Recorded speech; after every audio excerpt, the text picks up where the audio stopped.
में हम बात करेंगे कि प्लांट्स में सीड की फॉर्मेशन कैसे हुई। तो टॉपिक है हमारा evolution of seed.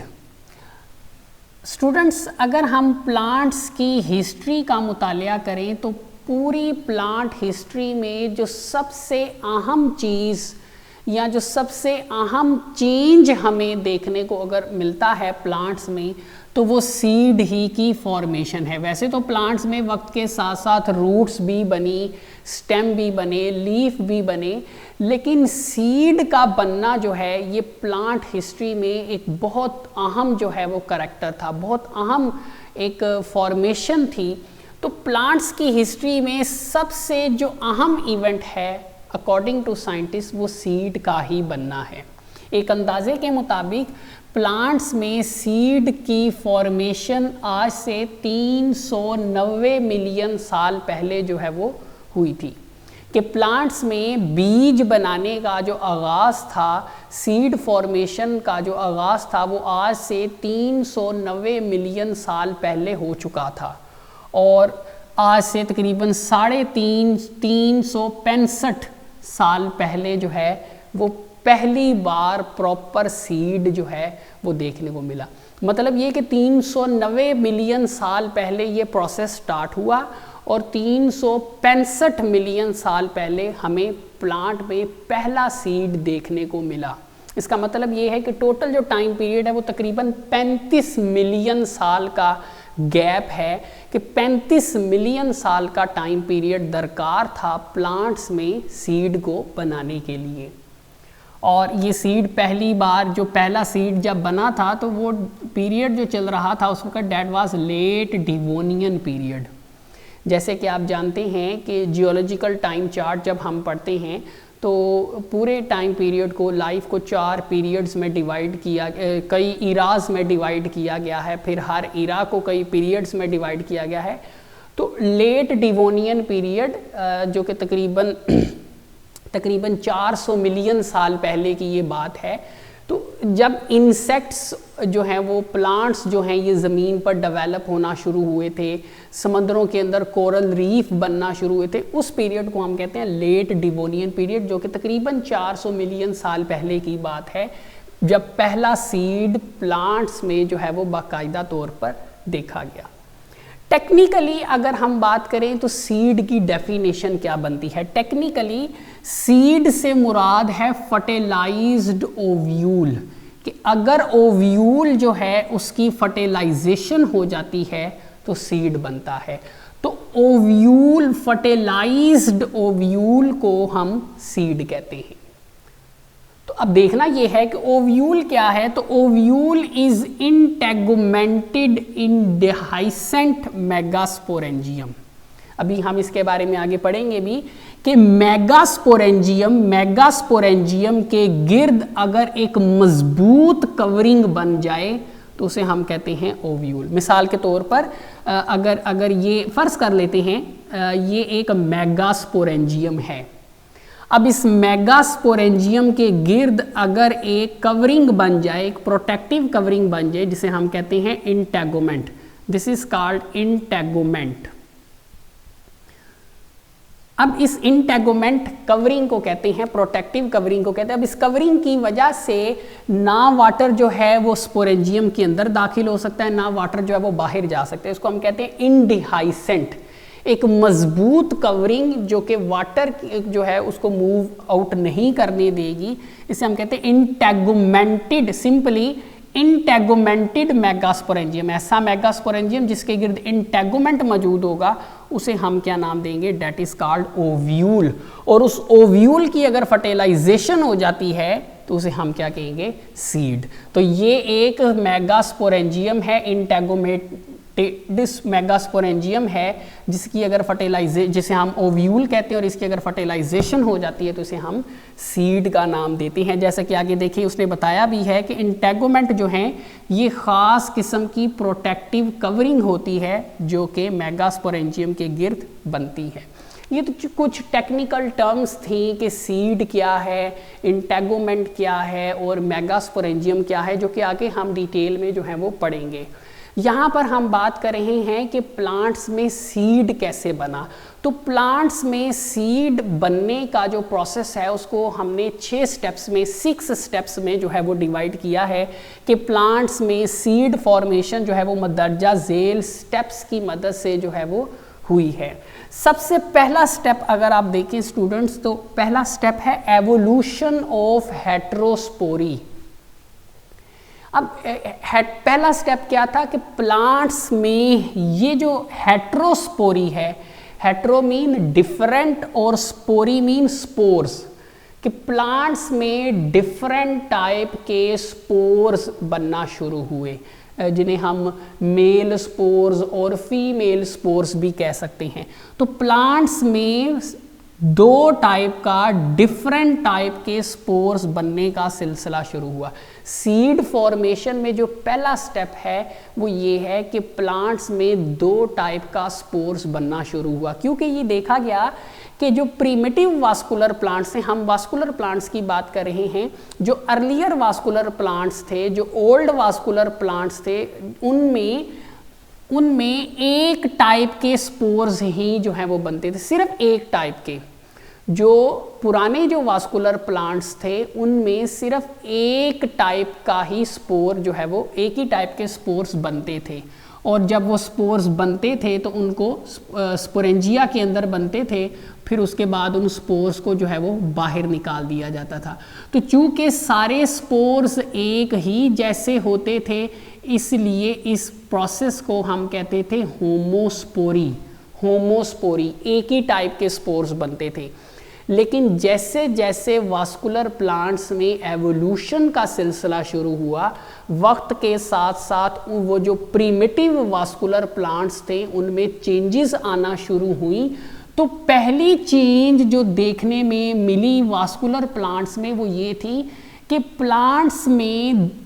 Vascular plants में आहिस्ता आहिस्ता 2 टाइप का स्पोरेंजिया बनना शुरू हो गया।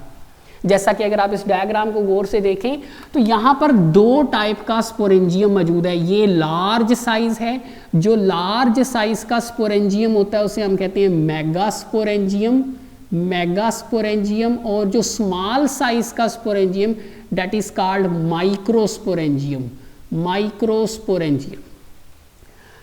यहाँ पर अगर आप देखें तो यहाँ पे जो स्पोरेंजिया मौजूद हैं वो एक ही साइज के हैं। प्रीमिटिव वास्कुलर प्लांट्स में स्पोरेंजिया एक ही टाइप के होते थे, तो स्पोर्स भी उनमें एक ही टाइप का बनता था जिसे हम होमोस्पोरी कहते थे। लेकिन हमने पढ़ा कि जैसे जैसे वक्त गुजरा, इन प्रीमिटिव वास्कुलर प्लांट्स में 2 टाइप का स्पोरेंजियम बनना शुरू हो गया। एक स्मॉल साइज स्पोरेंजियम जिसे माइक्रोस्पोरेंजियम कहते हैं, और दूसरा लार्ज साइज स्पोरेंजियम बनना शुरू हो गया जिसे हमने मेगास्पोरेंजियम का नाम जो है वो दिया। अब जाहिर सी बात है, जो अब स्पोरेंजिया 2 डिफरेंट टाइप्स के हैं। तो जो स्मॉल है, जो माइक्रोस्पोरेंजिया है, उसमें माइक्रोस्पोर्स बनेंगे, माइक्रोस्पोर्स बनेंगे, माइक्रोस्पोर्स। जबकि जो मेगास्पोरेंजियम है उसमें अब मेगास्पोर्स जो हैं वो डेवलप होंगे। अब यहाँ पर 2 टाइप के स्पोर्स बन रहे हैं, एक माइक्रोस्पोर्स बन रहे हैं और दूसरा मेगास्पोर्स बन रहे हैं। और यही जो स्पोर्स होते थे जब ये बनते थे तो इनको प्लांट्स जो हैं वो बाहर निकाल देते थे। माइक्रोस्पोर्स भी बाहर निकाल दिए जाते थे और मेगास्पोर्स भी बाहर निकाल दिए जाते थे। इस कंडीशन को हम क्या कहते हैं, this condition is called heterospory. तो सबसे पहली चेंज हमें क्या देखने को मिली वास्कुलर प्लांट्स में, जो पहली चेंज हमें देखने को मिली सीड को बनाने के लिए, ये सीड बनाने का प्रोसेस है, तो उसमें जो पहली चेंज प्लांट में देखने को मिली वो ये थी कि वास्कुलर प्लांट्स में 2 टाइप का स्पोरेंजियम बनना शुरू हो गया, एक माइक्रोस्पोरेंजियम और मेगास्पोरेंजियम। दोनों स्पोरेंजियम में डिफरेंट टाइप के स्पोर्स बने और स्पोर्स, डिफरेंट टाइप के जो स्पोर्स बनते थे उनको फिर बाहर निकाल दिया जाता था। तो ये जो कंडीशन है कि प्लांट्स में डिफरेंट टाइप के स्पोर्स का बनना, this is called evolution of heterospory. कि जब प्लांट्स में, वास्कुलर प्लांट्स में एवोल्यूशन शुरू हुई तो सबसे पहली चेंज हेटेरोस्पोरी, 2 डिफरेंट टाइप का स्पोर बनना शुरू हुआ।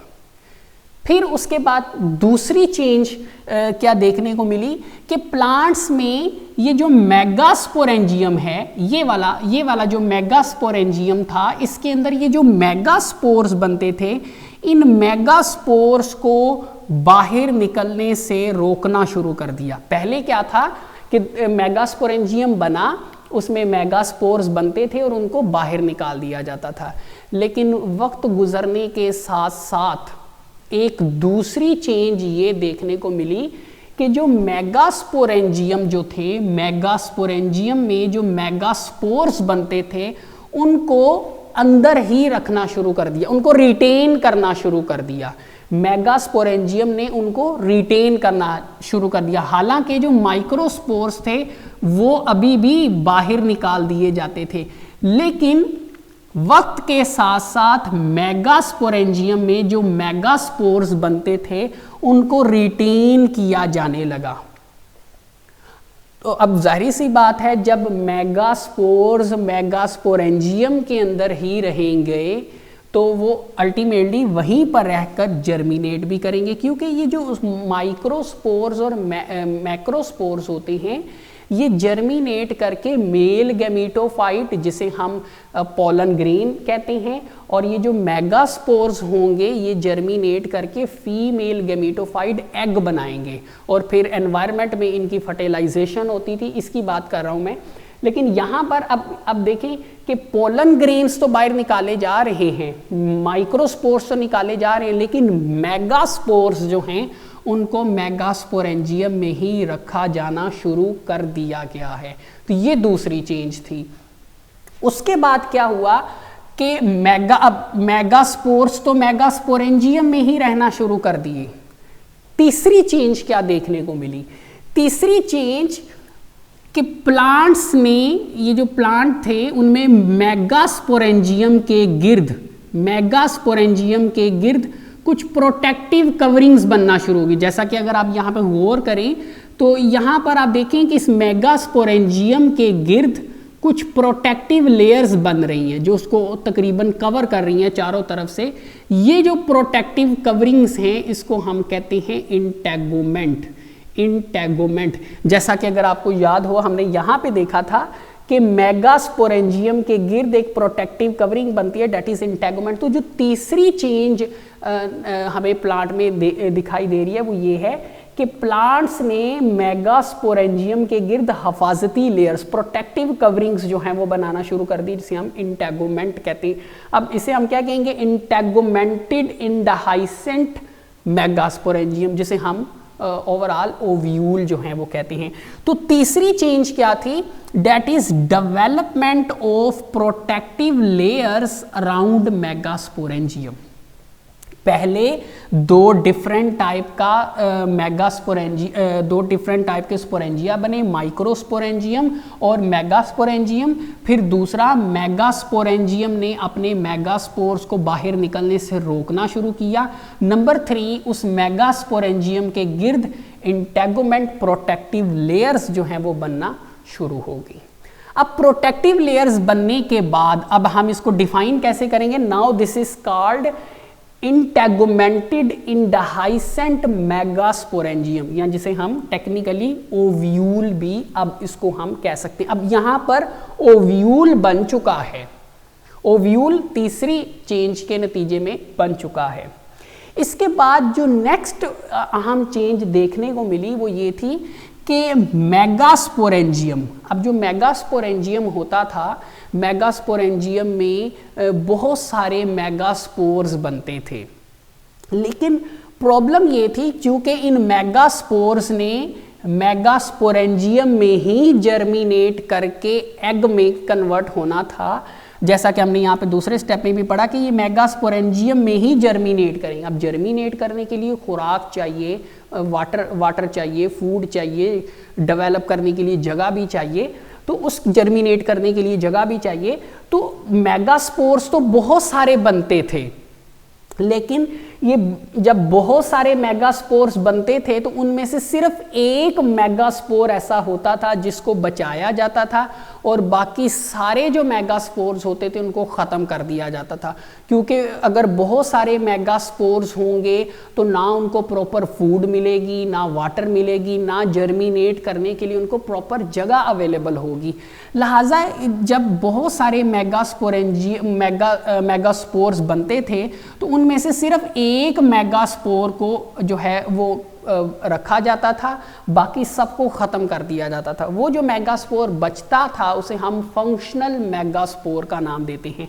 तो नेक्स्ट स्टेप क्या था? That is reduction to a single functional megaspore per sporangium.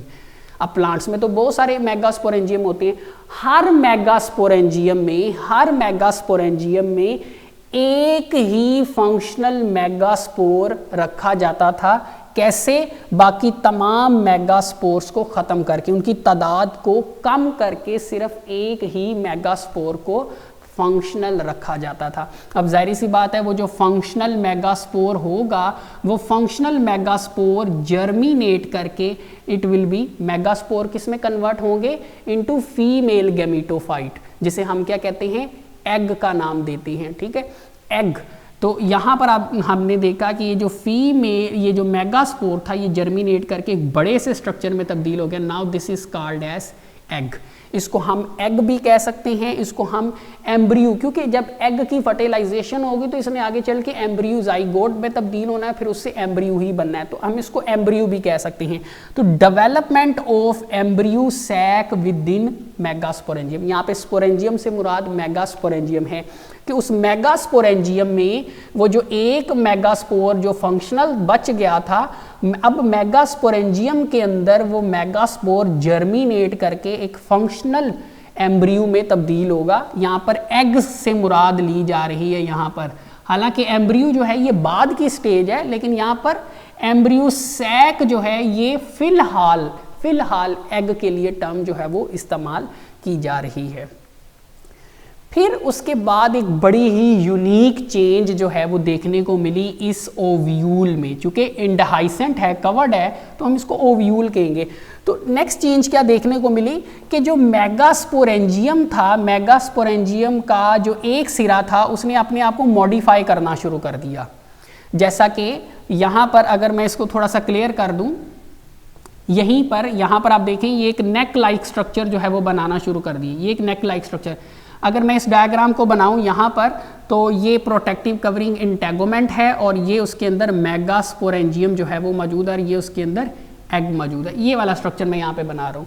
Aahista Aahista with the passage of time ये जो मेगास्पोरेंजियम था इसने अपने एक सिरे को डेवलप करना शुरू कर दिया into a tube like structure. इस ट्यूब को हम कहते हैं इस एक ट्यूब लाइक स्ट्रक्चर में तब्दील किया, जिसे हम बाद में हम पढ़ेंगे आगे चल के प्लांट्स में से हम स्टाइल का नाम देते हैं, कि उसने अपना एक एंड जो है वो एक सुराही नुमा ट्यूब लाइक स्ट्रक्चर में जो है वो तब्दील करना शुरू कर दिया। क्यों? अब इसके अंदर क्या मौजूद है? एग मौजूद है, जिसे हम एम्ब्रियो सैक कह रहे हैं।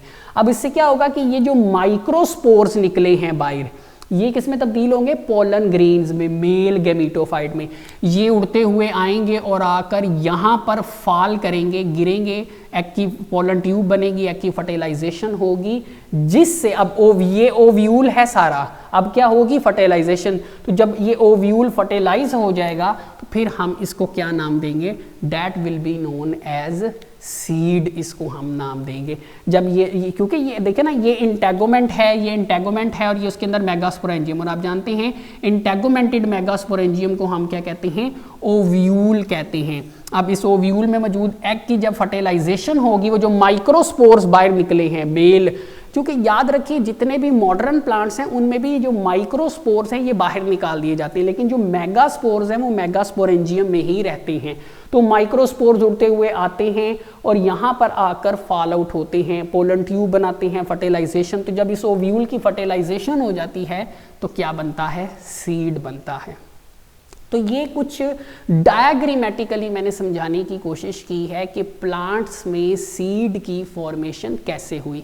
सबसे पहले प्लांट्स में दो टाइप का स्पोरेंजिया बनना शुरू हो गया, माइक्रोस्पोरेंजिया और मेगास्पोरेंजिया, जिनमें डिफरेंट टाइप के स्पोर्स बने, इसीलिए इसको हम हेटेरोस्पोरी का नाम देते हैं। पहली चेंज। दूसरी चेंज क्या देखने में आई कि जो मेगास्पोरेंजियम के में जो मेगास्पोर्स बनते थे, जिनको पहले बाहर निकाल दिया जाता था, लेकिन अब उनको बाहर निकालने से रोका जाने लगा। प्लांट्स ने उनको रोकना शुरू कर दिया मेगास्पोरेंजियम में ही। फिर उस मेगास्पोरेंजियम जिसके अंदर मेगास्पोर्स मौजूद हैं, उसके गिर्द प्रोटेक्टिव कवरिंग प्लांट ने बनाना शुरू कर दी, जिसे हमने इंटेगुमेंट का नाम दिया। और जब मेगास्पोरेंजियम के गिर्द इंटेगुमेंट बनेगा तो इसको हम ओव्यूल का नाम देंगे। फिर नेक्स्ट जो चेंज थी कि उस मेगास्पोरेंजियम में मेगास्पोर्स की तादाद को रिड्यूस करके एक ही फंक्शनल मेगास्पोर में तब्दील किया गया, ताकि वो जो मेगास्पोर्स हैं उसको प्रॉपर फूड मिले, उसको प्रॉपर वाटर मिले, प्रॉपर जगह मिले, ताकि वो जर्मिनेट करके अपने आप को डेवलप कर सके इनटू एग, जिसको हम फिलहाल एम्ब्रियो सैक का नाम दे रहे हैं। अब उसके बाद नेक्स्ट, अब एग फर्टिलाइजेशन के लिए माइक्रोस्पोर जो कि पोलन ग्रेन में तब्दील, उसको कैप्चर करना ज़रूरी है। तो कैप्चर करने के लिए एक और चेंज देखने को मिली कि जो मेगास्पोरेंजियम था उसने एक बॉटल लाइक जो है cap like structure, tube like structure बनाना शुरू कर दिया, ताकि वो माइक्रोस्पोर्स को, पोलन ग्रेन्स को जो है वो कैप्चर करे, फर्टिलाइजेशन हो। जब ओव्यूल की फर्टिलाइजेशन होगी तो फिर इसे हम क्या नाम देंगे, that will be known as zygote. Zygote बने, sorry, that will be known as seed.